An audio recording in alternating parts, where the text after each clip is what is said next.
Yo, tapping in real quick for this UFC fight night that's going to be taking place back in the Apex between Brandon Royval and Tatsuro Taira. Not necessarily sure if I'm pronouncing old boy's name correctly, so from here on, moving forward, we just going to call him Tat. You know what I'm talking about? This video right here, this is the full card breakdown and predictions. I'll do my best is not to hold y'all ear hostage for too long. We should be able to run right through this one from bottom to top. You know what I'm talking about? It is a 13 fight card, and I do have 6 underdogs that I like on this card to get the job done. With that being said, I do also have a 5-leg, all favorites at plus 570 parlay that I am already heavily invested into.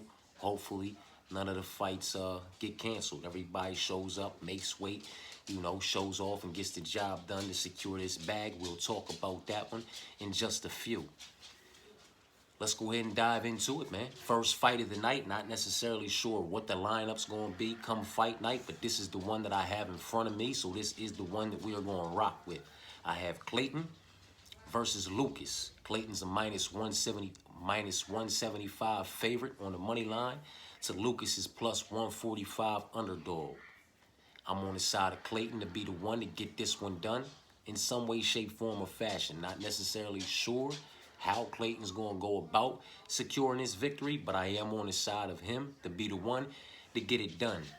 Two young men, both of them, are individuals that know how to get the job done anywhere that the fight may take place. Victories inside the distance via KO, TKO, and via submission, as well as victories via decision. You understand what I'm saying to you?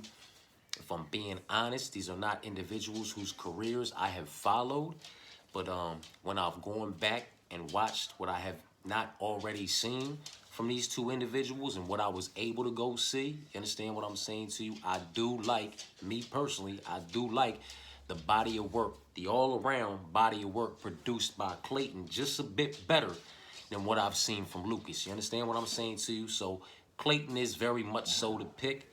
It is the first fight of the night. Understandably so, if anybody out there or everybody out there has question marks on this fight from one side or both, understandably so. But for me, the pick very much so is Clayton at minus 175 to get the job done. Moving on, Dan, or however you say Dan's name. Dan's a plus 155 underdog on the money line to Cody's minus 185 favorite. Cody's going to be the pick for me to get this one done in some way, shape, form, or fashion. Again, not necessarily sure how Cody's going to go about securing his victory against Dan. I'm just very much so on the side of him to be the one to show up and get the job done in some way, shape, form, or fashion. You know what I mean? Not high on Dan in any way, man. Nothing about the body of work that he's been able to produce inside the octagon, in his route to the octagon. Nothing that I've seen from this young man just, jumps off the screen. Nothing about his resume really jumps off the page. Nothing about his body of work really screams and says, hey, I'm here to stay. You understand what I'm saying to you? Fuck this guy. You know what I mean? Cody's going to get it done, in my personal opinion. Hopefully he finds the finish inside the distance. If not, it's going to be via unanimous decision. Again, all very much so just my personal opinion. I don't like Dan, man. Do not like this young man. Do not understand why we're still talking about this young man in a UFC lineup. Hopefully because it's his last go at it. You understand what I'm saying to you? Moving on, man. We have my guy, Chris, plus 300 underdog. And he's going against Junior Tafa, who's a minus 380 favorite on the money line. And you can give me the dog. You can give me the dog every time. If they run this fight 10 times, you can give me the dog all 10 times. He might lose once. You understand what I'm saying to you? The volume, the activity, the diversity, the way he's going to, listen, and they're in a smaller octagon. This is Chris Barnett all day long. He might find the finish inside the distance via KO, TKO from clipping and disconnecting Junior Tafa in there, man. Trust me when I tell you, man. Neither one of those Tafa boys belong inside the UFC octagon. Chris Barnett, on the other hand, man, I fuck with him. I fucked with him. I followed this wild man's whole career. You understand what I'm saying to you? I would not be surprised if he came in there and found the finish inside the first 5 minutes with a spinning heel kick. You understand what I'm saying to you? Or something ridiculous, man. The activity and the volume and the pressure alone will win him this fight if it goes the distance. If it goes the full 15 minutes, it's Chris all day long via unanimous decision, in my personal opinion, man. But that's just me. You know what I mean? I'm not high on Junior Tafa. I'm not high on Justin Tafa. That's his name, right? I'm not high on either one of these Tafa guys, man. You know what I mean? They're not Mark Hunts. You know what I mean? They're not tied to Avasas. They're not individuals I believe, you know, belong being kept inside the UFC. Nothing magnificent about this young man. Chris is going to chew up his legs. You know what I'm talking about? Chris is going to put pressure on him. Barnett, it's a smaller octagon too. Barnett is going to, in my personal opinion, possibly overwhelm Junior to find a finish inside the distance. Again, it's just me. We are in the doghouse. I am very much going to find dogs that I believe can and should bark. You know what I'm talking about, in their current positions. And a plus 300 underdog, you can give me Chris. Against Junior Tafa, you can give me Chris. Junior Tafa doesn't belong being a minus 380 favorite against anybody, absolutely anywhere, in any fucking cage, for any reason. You understand what I'm saying to you? So call it a fade, call it what you want, call it a dog or pass, but it's none of the above for me. It's a confident pick, if I'm being honest with you. I like Chris, man, and I like Chris to get it done for all the reasons I said. Activity, the volume, the pressure. Junior's not finding the finish inside the distance on Chris. You know what I'm talking about? Chris might fuck around him. I mean, his all-around mixed martial arts game, you don't know what the fuck he's going to do in there, man. Give me the dog, man. You know what I'm talking about? Moving on. Junior does not belong being a minus 380 favorite. He doesn't belong being a minus 180 favorite to anybody inside the octagon, in my personal opinion. But again, that's just me. I'll take the dog at plus 300. You know what I'm talking about? Moving on, Nico Price against Themba. Now, this is where Themba, unfortunately, in my personal opinion, for me, is going to reach a, you know, he's going to reach a ceiling. Nico Price is nasty, man. And Nico Price is a plus 225 underdog. Come on, man. He's not outreached. He's not outgunned. He's not outmaneuvered. He's not outmatched. He's not out anything in any way, shape, form, or fashion in this matchup, man. And the age, like, they right there. Listen, man, this is Nico. This is Nico. I know I sound crazy with these two heavy dogs back to back, but give me that plus 225. Give me that plus 225 on Nico, man. Just like he came through in the last matchup as a sizable underdog, and just the all-around body of work, man. Didn't he go like 100% on his take? I mean, he went ridiculous in there. And Themba's decent. Themba's decent, you know. He's got a decent story and all that. You understand what I'm saying to you? He's got a decent body of work. He's pretty well-rounded. You understand what I'm saying to you? Nico Price is fucking dangerous, though. Nico Price, he's going to give him another submission loss. I'll tell you, man. He's going to submit this young man. If Themba wants to implement any kind of wrestling or grappling, Nico's going to snatch up a neck or a limb and take that shit home with him. And he might knock him the fuck out. He might catch him with some vicious elbows and split him the fuck open and get a doctor stoppage. It's all types of shit Nico might do in his fight. You know what I mean? But that's just me. You know what I mean?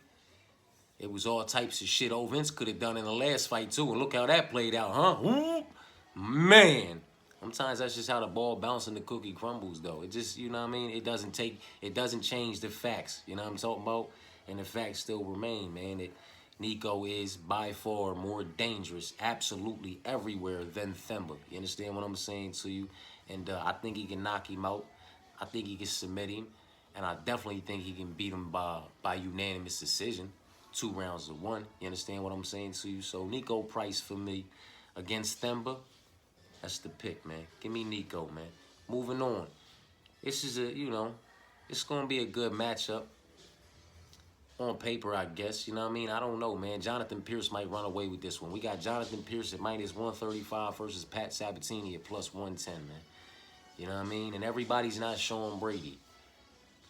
Gotta remember that shit, man. You know what I mean? Pat Sabatini's nice, man, but I don't know that, he's not gonna go in there and just rinse and repeat takedowns on Jonathan Pierce, putting Jonathan Pierce in compromisable positions till he finds a submission. He might find himself getting submitted in his own right, in my personal opinion, man. Jonathan Pierce is the pick at -135, man. You know what I'm talking about? Pat Sabatini, man, he's legitimate. He's legit. You know what I'm talking about? He's well-rounded. He's solid. You know what I'm talking about? And he can be dangerous against certain levels of opposition. I do not believe that Jonathan Pierce is that individual. I don't believe he's that level of opposition that Pat Sabatini can implement his game on. So Jonathan Pierce at -135 over Pat's +110 underdog. Jonathan Pierce is the pick, man. You know what I mean? Here's another one of y'all that might sound crazy. You feel me? But you got to remember, dog plays are dog plays, and dog legs are attached to already, already parlayed up individuals we make duplicates off of, man. So we in the dog house, and I'm going to find my dogs that I feel can legitimately bark. And as far as this fight's concerned, it's a +210 for CJ Vergara on the money line as an underdog to Raman Zobek. I don't know how we going to call him. Ram. We just going to call him Ram. Rams -265 favorite on the money line. And I get it. Rams look good. But if you go back and look at the two individuals that Rams lost to, nothing about their resumes look good. Oh my goodness. I mean, to think that CJ Vergara can't come in here and get the job done, you'd be out of your motherfucking mind, man. It's levels, when it comes to opposition that individuals have been competing against, man. And I personally believe that CJ is, wins, his losses, his resume, the level of opposition he's been, up against is just a bit more respectable, man. You know what I mean? Especially when we're talking about, losses. He's got one we could do without, but the other ones, in my personal opinion, they very much are they just are what they are, man. Ram got some ground to cover for me. We got some, some proven grounds to cover, man. You know what I'm talking about? CJ showed us where he's at. You know what I'm talking about? CJ has showed us the level of opposition that he is, the level of opposition that he's worthy of competing against. You understand what I'm saying to you? And Ram has, he's yet to do that. For me, anyway. You know what I mean? I don't know where this young man's ceiling may or may not be inside the UFC. I have a good gauge on where CJ's ceiling is inside the UFC based off of the performances I've already seen against the level of opposition that he's been up against inside the UFC. The same cannot be said about the other side as far as I'm concerned anyway, and Ram. So Ram can take his -265 favorite and shove that shit somewhere where I think CJ's going to have no problem helping him shove that shit when he goes in there and does what he does and secures this dub. You know what I'm talking about? Give me CJ as another dog at +210. Here goes another dog. We got Chitty at -185 taking on Jared Gordon at +150, man. Listen, man. It's going to be a good fight until somebody goes good night. You understand what I'm saying to you? In my personal opinion, somebody's going to sleep. Both of these young men possess a nice bit of pop in their shots. Each and every one of their individual shots. Both of these young men, in my personal opinion, they both possess a nice reach, you know what I mean? And as far as a more well-rounded, solid mixed martial arts game, I would honestly have to give that shit to Jared, man. You know what I mean? I think Jared could go in there and, if he wanted to and so chooses to do so, he could implement, you know what I mean, some wrestling, some grappling, get this one to the ground and find a submission on Chitty or beat that man, try to put his motherfucking back of his head through that motherfucking canvas with some ground and pound. You know what I'm talking about? It's a few more ways for Jared to win this fight, in my personal opinion, than there are for Chitty. Chitty has to, get Jared up out of there, man, which he very well may do. You know what I'm talking about? I don't think this one goes the distance. I think somebody's going to sleep. I think somebody's getting finished inside the distance in some way, shape, form, or fashion. And I'm just going to side with Jared to be the one to make it happen. You know what I'm talking about? Moving on. We have Josh, a plus 125 underdog. The Abdul Razak Al Hassan's minus 150 favorite. And give me Abdul Razak Al Hassan to go in there and be the one to get this one done, you know, possibly inside the distance via clipping him and disconnecting him from his consciousness for the KO TKO victory, or possibly just by smothering him, staying safe on top, and beating the shit out of him for 15 minutes. You understand what I'm saying to you? So give me Abdul at minus 155 as the favorite. And we got a minus 205 favorite on the money line in D-Rod.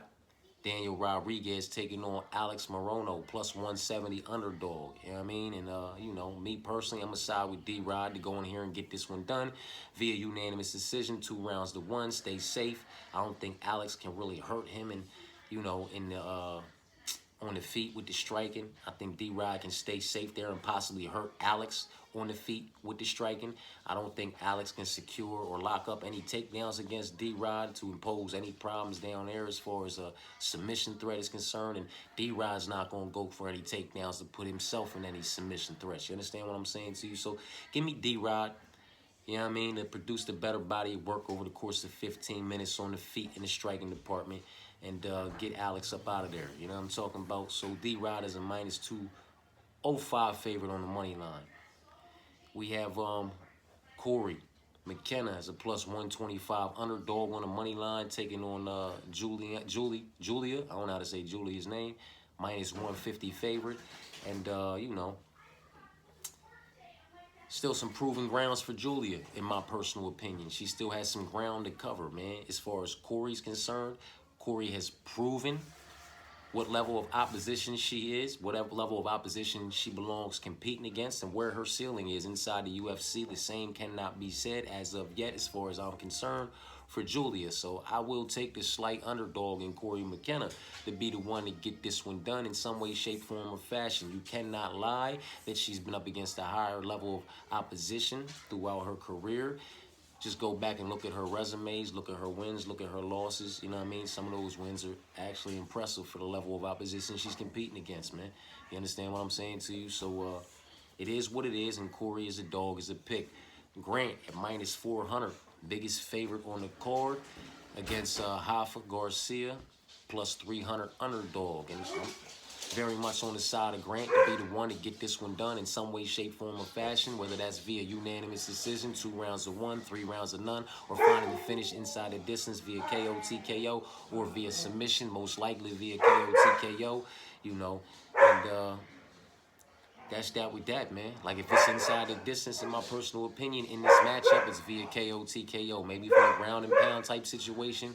You know, maybe from a striking sequence, combination strung together on the feet by Grant against Rafa, because neither one of them were that impressive on the feet, in my personal opinion. So it's going to be some openings. You know what I mean? For the KOs. The submissions from either side is going to be a bit harder to find, in my personal opinion. But granted, minus 400. Go ahead and give them to me. My last underdog on the card at plus 145 on the money line is Brad. He's taking on Jung Young Park. However you say Jung Young Park's name, Jung. He's taking on Jun. Minus 170 favorite on the money line. And listen, nobody has to tell you about Brad's resume. Go ahead on and look at it, man. The level of opposition he's been competing against for far much longer is just undeniably incomparable. You understand what I'm saying to you? His wins, his losses, just his whole resume as in itself. You understand what I'm saying to you? And I've just never really been that high on the Jung side of things. Not impressed with the guy in any way, shape, form, or fashion, man. That's just me. So, plus 145 underdog, Brad, you can give me that, man. And then Brandon, plus 165 underdog on the money line in the main event to old boy Tat, minus 200. Favorite on the money line, and Tat, very much so, is the pick. Unfortunately for Brandon, he might find a finish inside the distance. If not, you know, it's Tat via unanimous decision, 3 rounds to 2, probably 4 rounds to 1. But I kind of feel him finding the finish inside the distance via submission against Royval. That's just my personal opinion. You know what I'm talking about? So it's Clayton over Lucas, Cody over Dan, Chris over Junior, Nico over Thumba, Jonathan over Pat, CJ over Ram, Jared over Chitty, Abdul over Josh, D-Rod over Alex, Corey over Julia, Grant over Hoffa, Brad over Jun, and Tack over Brandon. And 5 legs, you know what I'm talking about? $50 a leg, $50 a head, at plus 570, 250 for, you know, $1,425 back and 3 cents. You understand what I'm saying to you? But your 5 legs at plus 570, Grant Dawson, the boy Tatsuro, Tiara, Daniel Rodriguez, Cody, and Clayton. Give me Grant, Tat, D-Rod, Cody, and Clayton. You know what I'm talking about? For my little early bird, man. You know what I mean? But that's very much so is what it is, man. That is that with that. 6 dogs. I know that seemed crazy. I know that seemed like a lot.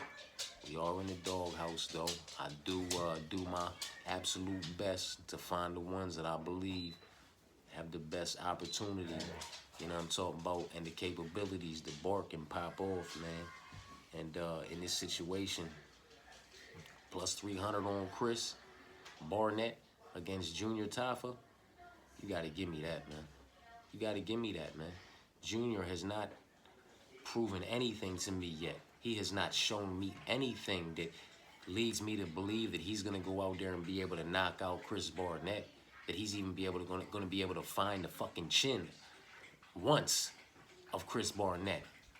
Chris Barnett has shown me that he will go out there and pour it on. I'm talking about leg kicks, inside legs, body kicks, head kicks, spinning back. I mean, he goes Benini out there. You understand what I'm saying to you? The volume, the pressure, the effort, the activity. I mean, he's coming for you.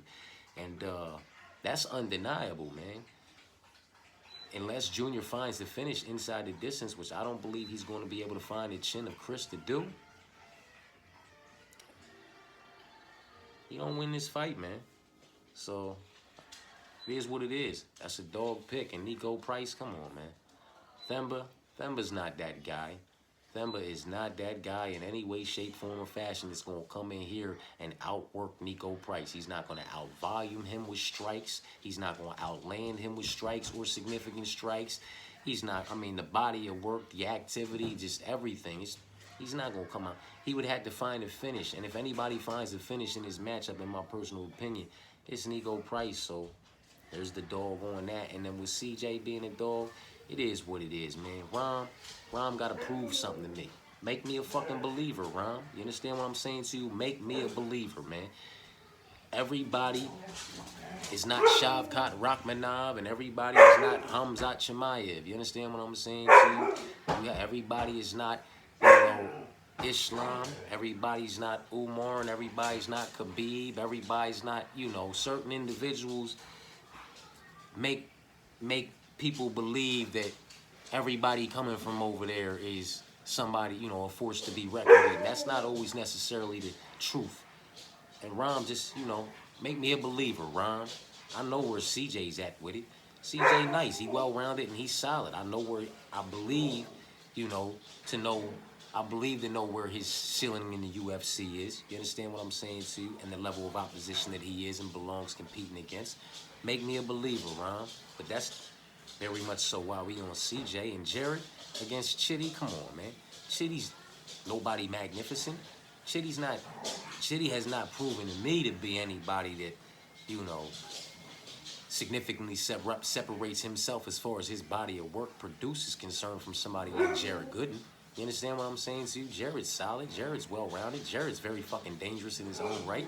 You understand what I'm saying to you? And Jared's been in there with a decent level of opposition over his career, you know, over his years, man. So it just very much so is what it is. Corey McKenna, you know, just like I said about me, you know, where we at, CJ. But more so with Corey. Corey's proven to be who she is. She belongs competing against who she belongs competing against. She's, you know what I mean, where her ceiling is inside the UFC. She's already, you know what I mean, shown that to be where it is. The same has not been said for Julia. Maybe her ceiling inside the UFC is Corey McKenna. Maybe she gets past Corey McKenna with flying colors, and we see who they place her up, match her up with moving forward, man. You understand what I'm saying to you? But you can give me Corey in that one. And Brad,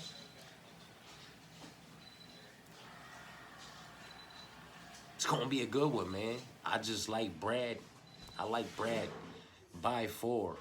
You know what I mean? Better than that of Jung, man. Not high on Jung in any way, shape, form, or fashion. And Brad, win, lose, or draw, is just undeniably been in there with the higher level of opposition, man. And is proven to be very fucking dangerous in his own right. You understand what I'm saying to you? So that's why I'm on the dogs that I'm on. You know what I mean? As far as these favorites, I like Clayton and Cody. I like Jonathan.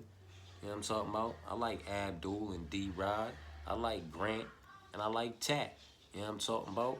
And that's, everything else is dog plays. As long as those individuals come through and get the job done in some way, shape, form, or fashion to secure the victories, man, then all of those little 4 leg, 5 legs, 6 legs, 7 legs, you know what I mean? They'll all come through and secure.